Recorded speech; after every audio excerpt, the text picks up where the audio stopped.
Welcome back, everybody. And for those of you who are moseying your way, we're going to get started with the panel Land Back and Unlikely Alliances Coalition Building. Good afternoon. My name's Art Tanderup. My wife Helen's up there. She and I live about 35 miles almost straight south of here. And I'm a retired educator. She's a retired... is that the problem? Yeah. Okay, so my wife and I, we had careers. I was an educator. She worked at a community college, and we always wanted to move back to our family farm, which I said is like 35 miles south of here, and retire, and that's kind of what we did. But we got hit in the face right after we moved back with the Keystone XL pipeline knocking at our door. And, you know, after we found out about this crazy thing, we said, there's no way. What are you going to do to our water? What are you going to do to our land? What are you going to do to the people that live here? And nothing good. And so we are also on the Ponca Trail of Tears, according to the gentleman that did the Google Earth reconstruction of it. And so part of our farm sits on the Ponca Trail of Tears. And that's something that's very dear to me, because the wrongs that were done at that time were way, should never have happened. And so anyhow, we kind of got involved in this movement to fight this thing. And one of the first actions that we did was with, the Cowboy Indian Alliance is kind of an unlikely alliance that came together. It involved basically different tribes as well as farmers and ranchers, and we all came together to fight this pipeline. And so it was named the CIA, the Cowboy Indian Alliance. And, people like ancestors that would have never agreed to come together with their neighbors are now working together, and I think that was one of the most wonderful things in the world. So, anyhow,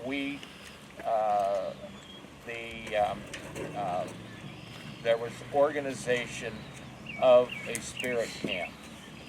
That spirit camp was on our farm. It was called the Ponca Trail of Tears Spirit Camp. As Mika C. always said later, he said, yep, baby standing rock. That's what you had there. We had the baby standing rock there.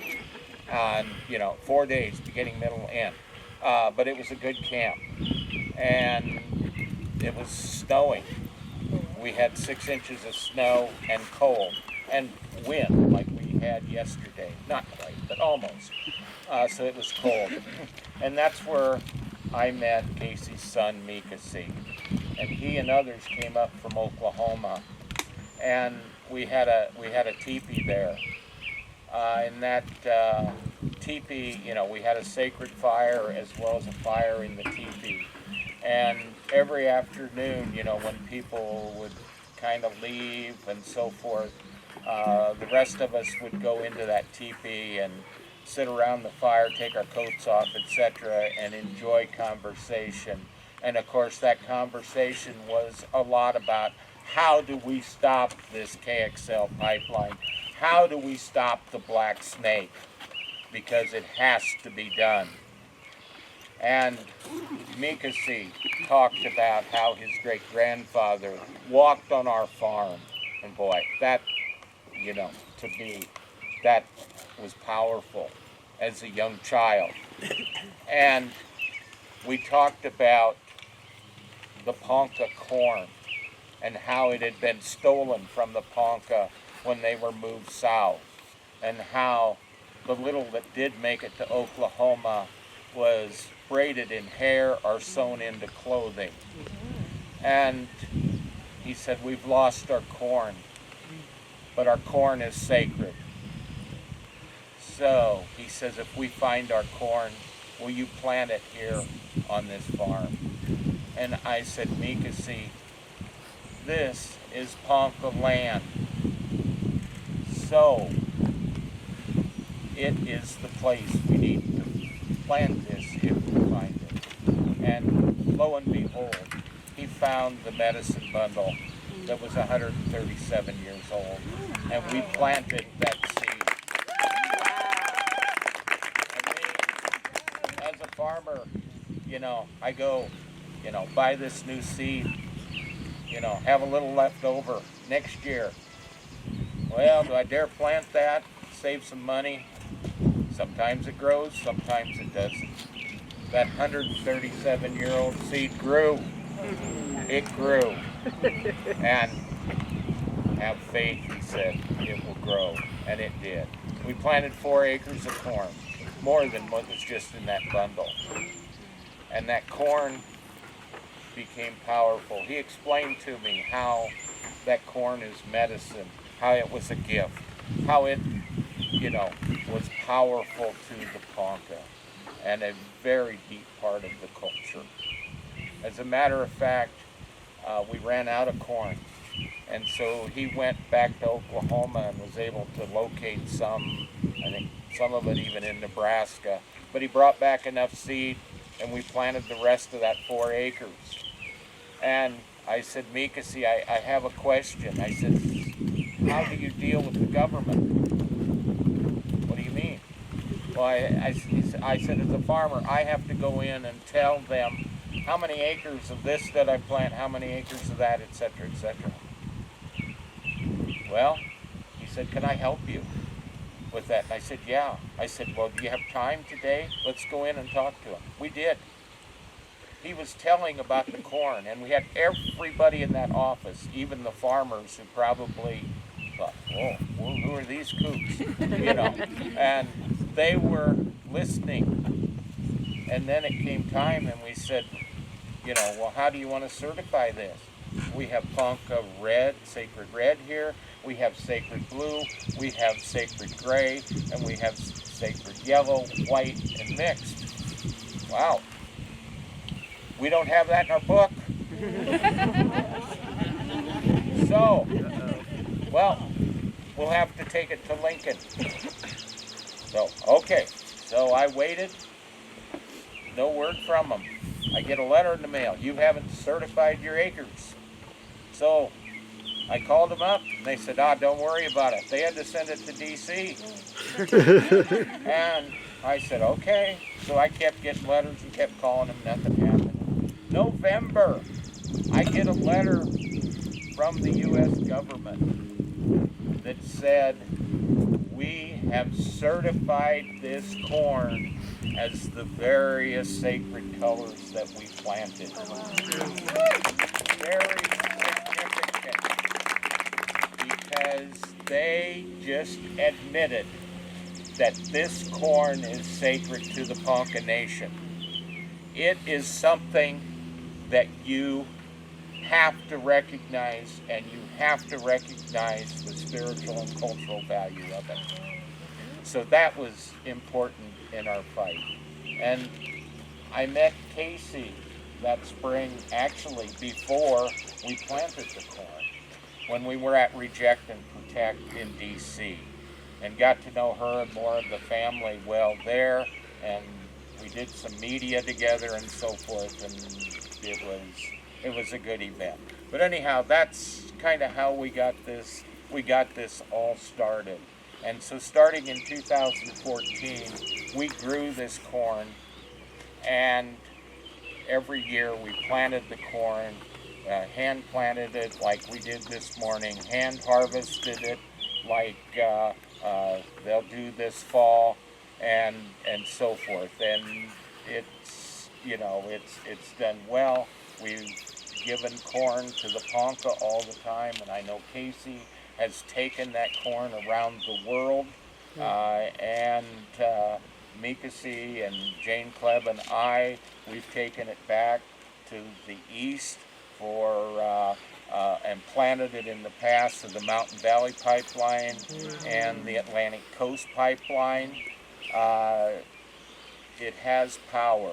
And fast forwarding a few years, you know, TransCanada didn't like it that we did this. And they even sent some of the guys that were unemployed after Standing Rock out to one of our plantings. And of course, we have some people that kind of know what these folks look like, and they rooted this guy out, and we had to kick him off my farm. But he got his little drone out, you know, went up and watched what we did. So anyhow, as time went by, we were able to convince the Environmental Protection Agency that this is real. The ground where this corn was planted is sacred, and thou shalt not pass. And so they eventually told TransCanada, if you read that final environmental record that's about that thick and doesn't mean a whole heck of a lot of anything, but they did say in there that we were growing this corn, and that was a concern. They finally decided that, you know, TransCanada, you have to go around this sacred corn. And so that was their next choice, was to try and go around us. And so this corn, and you know, all these years, I guess the most important thing here is how we all work together. We didn't just try this on our own, each of us. We worked together, and we were able to stop that pipeline. And part of that too is Helen and I decided in about 2017 that, you know, we've been planting this corn here. The Ponca are coming, the other tribes are coming. This is Ponca land here. You know, our ancestors, you know, they were the settlers. You know, they stole the land from the tribes. And it's not right that they did that. And we said we need to give some land back to the Ponca Nation. So in 2018, we gave the land where we plant the corn and other land out there back to the Ponca Nation, so that we can say we were planting that corn on Ponca Nation land, and that meant a whole lot more than saying we planted it on Art and Helen Tanderup's farm. It was planted on Ponca land. It remains Ponca land today, and anytime they want to plant the corn there again, it's wonderful. We decided a couple years ago that the best thing to do, we've been raising this corn for 10 years, and the best thing to do was to do things like we did today. Give it back to the people and let the people grow the corn, and if we need to help out with growing more corn, we would gladly, you know, working with them, we would gladly do this again. So that's, is there anything else you want me to include? Yeah, it's really exciting to me to have Art tell the story, because it's reviving it in my mind. We got together with Face Spotted Eagle around that period of time, and she called me at home and said, my relative, there's a treaty that is still in effect called the 1854 Treaty between the Nhungtawan, is that how I say it, and the Ponca, and it has never been abrogated. And so we need to start meeting about the treaty things to stop KXL from coming through where we live down south, as well as up in the northern Ponca territory that we're still attached to. And so we called together a group of Lakota as well as Ponca and the relatives that called themselves owners of this territory up here. And it was very prickly, I'll tell you that, because they were saying things like, do you know that they want to do eminent domain and take the land from us without our permission? Imagine that.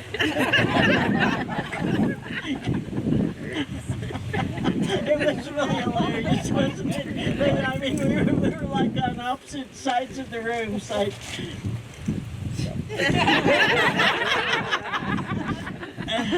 Yeah. And then we got to know each other. And we had a common cause that we understood, that they were the caretakers at this time. And we were the caretakers of all time.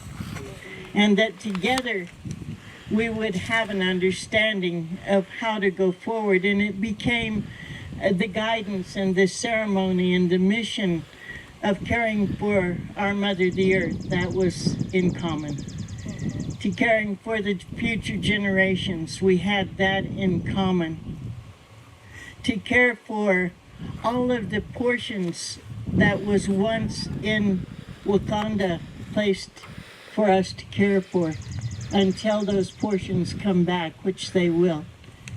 Then we were going to ally with these folks and we're going to work. The things that he talked about with my son Mikasi came to Mikasi in dreams on that land while he was camped out there in those snowstorms. Songs came to him about the corn and the manner in which the corn could live.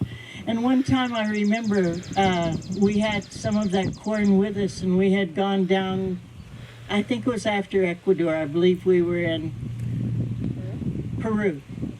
And sitting with Chief Ninawa of the peoples down that way and his companion. And she held that Ponca corn in her hand for hours. She was what they call shaman down there.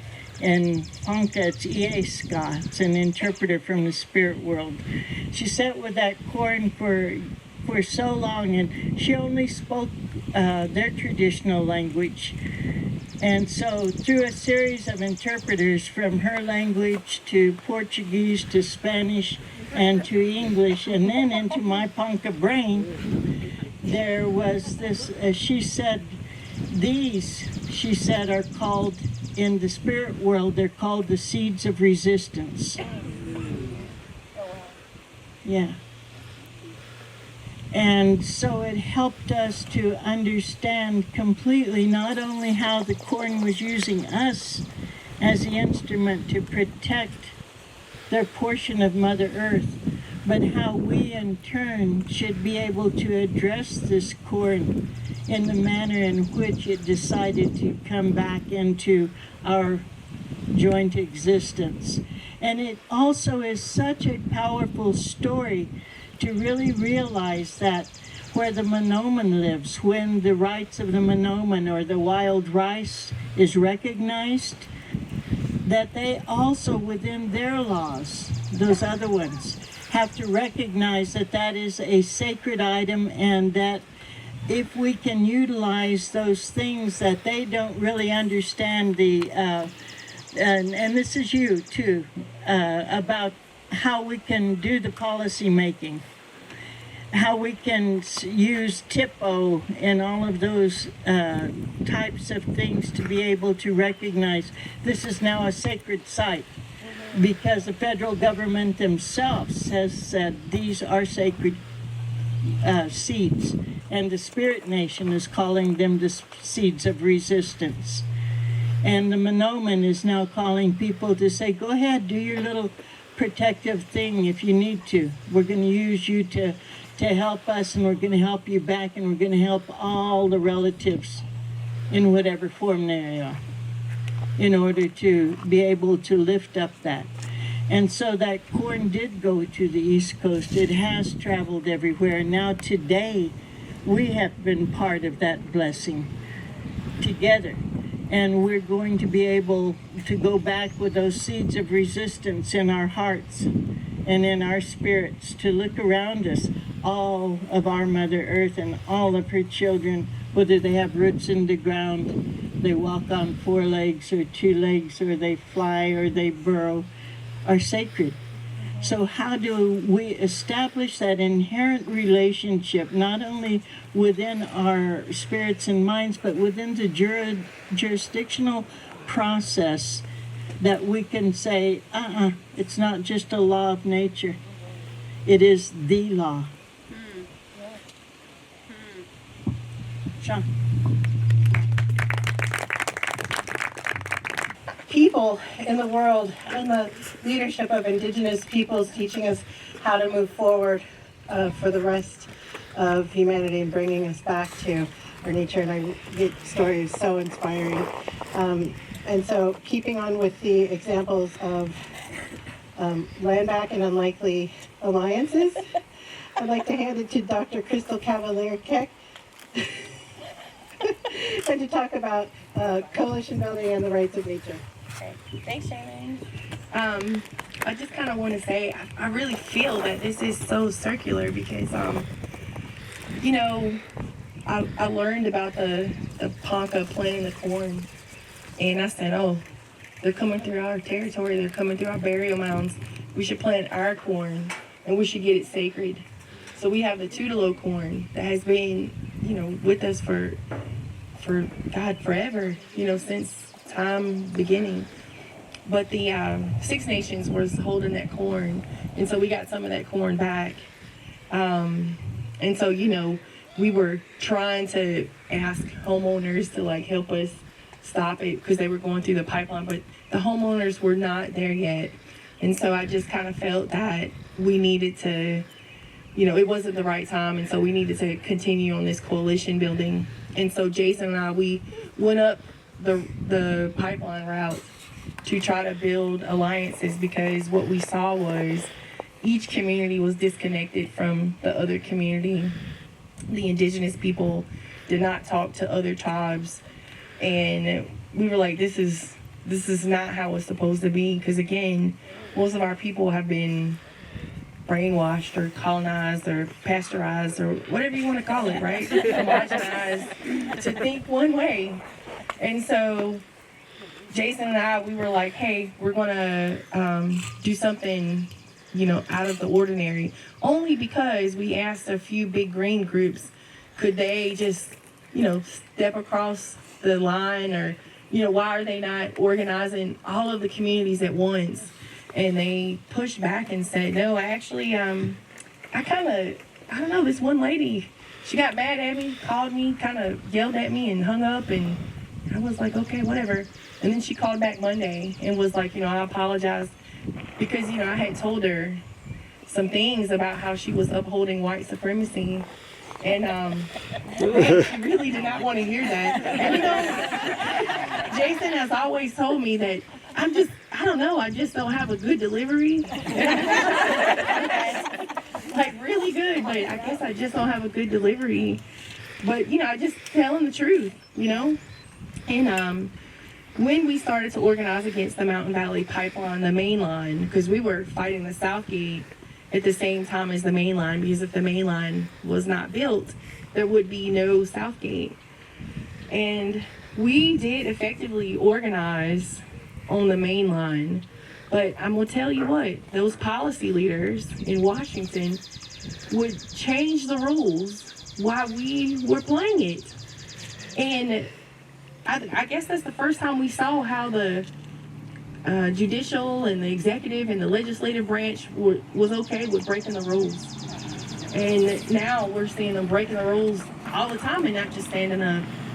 And so we had to change our strategy. So we started to do a community education, because the people on the East Coast, they really haven't accepted, or, you know, I don't understand where the disconnect is coming from, why they don't understand, but they still have that mindset that they own the land. And it's very difficult, because a lot of our people did not resist. because our people either left and went on the Trail of Tears with the 5 tribes from the southeast, or they went up to New York and to Canada, or our people just accepted it and just acculturated it to the dominant society. And even though we kept our individual communities, the churches came in and they used that book to terrorize people.